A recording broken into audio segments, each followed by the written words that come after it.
Hello, Froggy here, and there was one more development in the Expunged missions I thought I'd share with you. It turns out we missed something. Not anything terribly big, but still something I felt that was worth recording for posterity. You may remember that in my previous videos on this area, I noted that the outside was wrapped in a basically impenetrable wall of death. And it turns out that I was not entirely correct there. Bachmanetti managed to find a nice little hole there. Or perhaps a large one, depending on how you count. So, I'm going to start off like you would normally get out of this area and need to climb back up to where we started.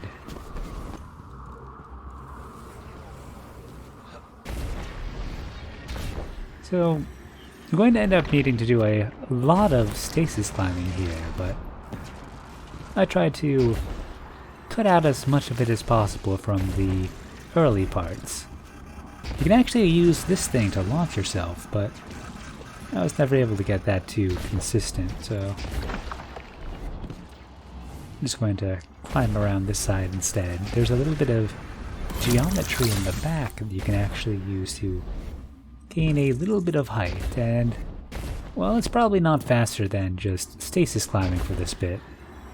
It's something else, and believe me, you'll end up doing a lot of stasis climbing if you come out this way.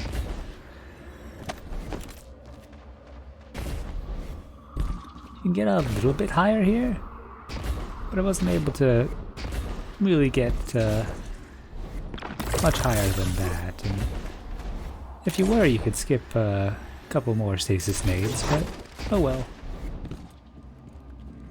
There's actually a little jump point on the other side we can go to that gives you a little bit more height.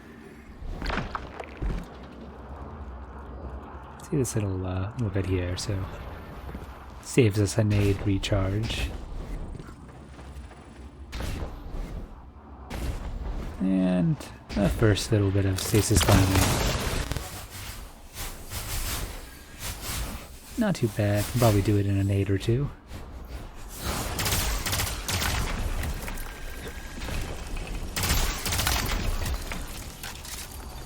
And with that, we're basically on level with where we started. You might think that was a bit of a lengthy climb to get right back to where we began, but believe me, that was nothing. We will be visiting here once more. First, just gotta get actually up there. I undershot a little bit, but everything is easy with stasis nades. So what Pop noticed is that if you follow the main rule of out-of-map exploration and pretend you're where you should be, you can just skate right underneath this floor and everything is fine. Don't worry, game, I'm totally walking above. No need for, well, I guess turnbacks, but no kill barriers. You can just duck underneath the turnback. Make it all the way to this wall area. At this point, I would recommend turning right and trying to keep your height. If you really wanted to, you could use stasis grenades to slowly make your way across. But we're not savages. Let's just spend some sword ammo and save ourselves an hour.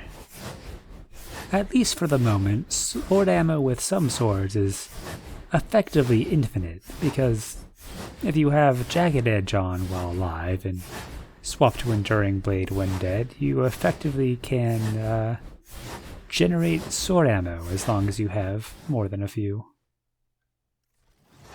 You may need to stasis climb up at the end, but otherwise just land up top and you're good to go. You can see this side room in all its glory. But we actually want to get back inside, so Going to have to go for a bit of a run here. There's a wall between them and us, so going to have to find another way in. It's definitely not a short walk. If it bothers you too much, you can just think back to your first time playing the Red War campaign, when you did not yet have a sparrow. We've got some nice vaporwave aesthetics to look at in the meantime, I guess. Once we get to the end, there is a rather funky little hole you can go through. At some points, it'll just feel like you're gliding along, which is kind of weird. You kind of lose your sense of scale and distance. Which is, I guess, kind of a nice change of pace. It feels like you don't have to run at all. Just stand still and you'll keep moving. But it also kind of makes it hard to tell how much further you have to go. Eventually you'll be able to jump back up into the main room.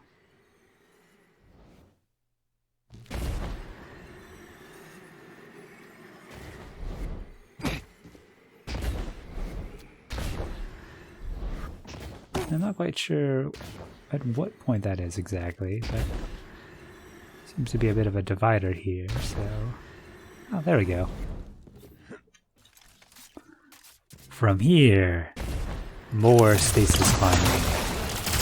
This one is quite long, but with two-person stasis climbing, it's not too bad. Eventually, you'll get up to the top. And I'd say the view is probably worth it.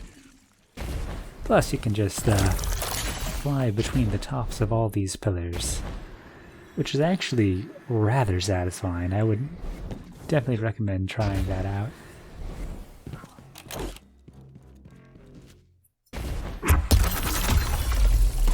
You don't even have to use any ammo, since stasis melee is enough to get between them, even with its nerfs.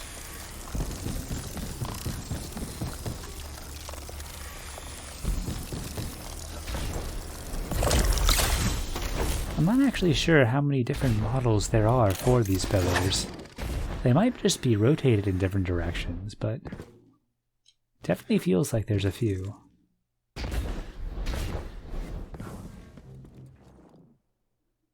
Yeah, that's the general gist of it. You can do more climbing to get to more places, but the most relevant place to get to, I guess, is right back where we started. You can gaze down at the entrance that you can't quite drop to because of the death barrier. At least not unless you're a warlock. But before we head out, there's a cool thing that yellow barrier there does. At the end, instead of just going back to the start, it zips down and slides all the way back. Thought it was kind of neat. And in case you're you can also sequence break all of the expunges in this way. Unfortunately, you won't find the Quoria model out there. It doesn't spawn in until later.